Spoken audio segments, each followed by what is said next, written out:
Bonjour à tous, dans cette vidéo nous allons montrer comment obtenir les équations du circuit RL simple.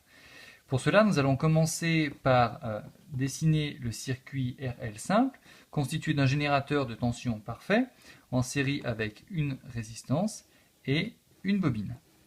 Nous allons commencer par flécher le courant et les tensions. Ici nous avons la tension aux bornes de la résistance, UR, ici la tension aux bornes de la bobine, UL.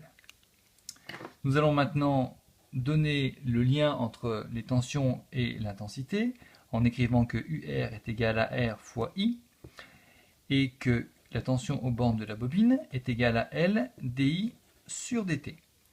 Nous allons maintenant exprimer la relation de la loi des mailles en disant que la tension aux bornes de la branche de gauche qui vaut E est égale à la tension sur la borne de droite, c'est-à-dire UR plus UL. Il suffit maintenant d'exprimer l'une ou l'autre tension en fonction de l'autre, de manière à obtenir les relations suivantes. Dans le premier exemple, nous allons donc modifier cette équation-là en exprimant simplement que UR est égal à RI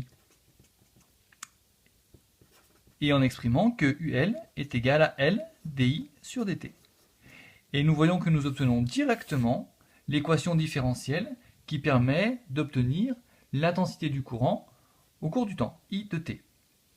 La deuxième méthode, la deuxième équation que l'on peut obtenir, consiste cette fois-ci à dériver cette équation-là de manière à exprimer I en fonction de UL. L'idée, c'est cette fois-ci de conserver UL.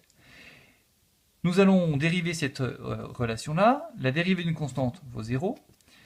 Nous allons exprimer la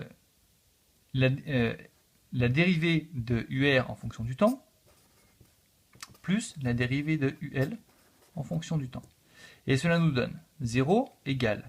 Alors, la constante R, la résistance R étant constante, elle peut sortir de la dérivée, et ça nous donne R dI sur dt, plus d de UL sur dt.